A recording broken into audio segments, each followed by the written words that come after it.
స్వామివారిని అమ్మవారిని తీస్తున్నా. తీసుకో. ఇంక ఈరోజు ఇంకోటి మమ్మీ, దేవుడికి పూలు పెడతావు కదా అవును బాగా, నువ్వు మాత్రం పూలు పెట్టుకో. ఎందుకు నీకు మా అబ్బాయికి ఉన్న ఏడిపే అదండి. నువ్వు దేవుడికి ఎక్కువ పూలు పెడతావు, నువ్వు మాత్రం పెట్టుకో అంటూ ఉంటాడు.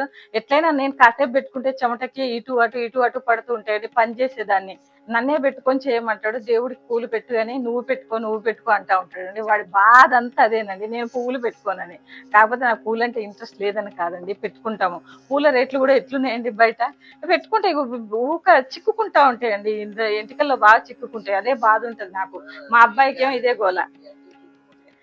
నా హెయిర్ సిల్కీగానే ఉంటాయిరా, నా హెయిర్ ఇగో ఇట్లుంటాయి, సిల్కీగానే ఉంటాయి, బాగానే ఉంటాయి.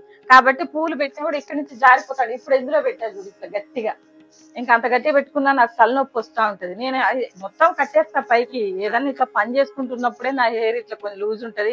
ఎప్పుడన్నా మీరు చెప్తా అంటేనే కానీ నాకు అసలు ఇష్టం ఉండదు, లూజ్ ఉంచను. గట్టిగా జడేసుకుంటేనే బాగుంటుంది. ఇంకా ఎప్పుడన్నా ముగ్గేసేటప్పుడు అయితే నా పిల్లలు మంచిగా అట్లా ముగ్గేసేటప్పుడు కొంచెమే పిన్ను పెట్టుకో మమ్మీ అంటా ఉండేది. అట్లా వేసినా కూడా అందరు అన్నారు లూజ్ హెయిర్ తోటి ముగ్గేస్తున్నారని. కానీ నా కూతురికి నా కొడుక్కి మా ఆయనకి ఆ వీడియోనే ఇష్టం అండి. నేను ఏం చేయాలి, కానీ చేయట్లేదు దాని మీద. నేను మీరు వద్దన్నారని అట్లా జడేసుకునే చేసుకుంటున్నా. అట్లా దేవుడిని రైట్ చేసుకొని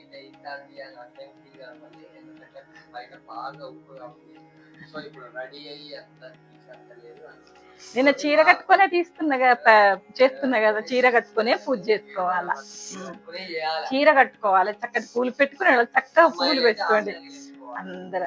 అమ్మాయిలు అయితే హాఫ్ సారీ వేసుకోవాలా. అందరు కూడా చూడండి, ఒత్తులు అయితే మొత్తం పొడం అయిపోయింది. అదే అవును. కానీ నేను తిననండి. నేను 8 వారాలు నాన్ వెజ్ తినని మీరు ఎవరో అడిగారు నన్ను, ఆ ఇన్స్టాలో అడిగినట్టున్నది, మీరు ఎన్ని వారాలు తినరని. 8 వారాలు కాదండి, నా కోరిక తీరి నేను హుండీలో నా కోరిక తీరింది అనుకో, నేను హుండీకి వేయాలి కదండి. నా కోరిక ఏదనుకున్నానో అది తీరాలి కదా. అప్పటిదాకా తినేదే లేదు నాన్ వెజ్ అని నేను అనుకున్నాను. మీరు మాత్రం 8 వారాలు తినకుండా ఉంటే మీ ఇష్టం అండి, మీ వీలుని బట్టి మీరు ఉండండి. వీలు లేదు అంటే మాత్రం ఆ రోజు శనివారం రోజు ఒక్కరోజు ఉంటే చాలండి. మీరు పూజ చేసి ఆ రోజు ఒక్కరోజు ఉంటే చాలు. మీకు ఇష్టం ఉంటే ఆడోళ్ళు మీరు ఒక్కరు మాత్రమే చేయండి, మీ వాళ్ళని బలవంత పెట్టకండి. మగవాళ్ళు బయటకు వెళ్తారు కదా, పిల్లలు స్కూల్లోకి వెళ్తారు, వాళ్ళకి కావాలి, వాళ్ళకి విటమిన్ కావాలి కంపల్సరీ. కరోనాలోనే తినలేని వాళ్ళు కూడా తిన్నారండి నాన్ వెజ్. అందుకే చెప్తున్నా, వాళ్ళ మంచి కోసమే మనం చేసుకుంటున్నాం. వాళ్ళకి ఇష్టమైంది పెట్టకపోతే ఎట్లా. కానీ మనం మాత్రం కొంచెం కంట్రోల్ చేసుకోవాలి. అందరూ బాగుండాలి.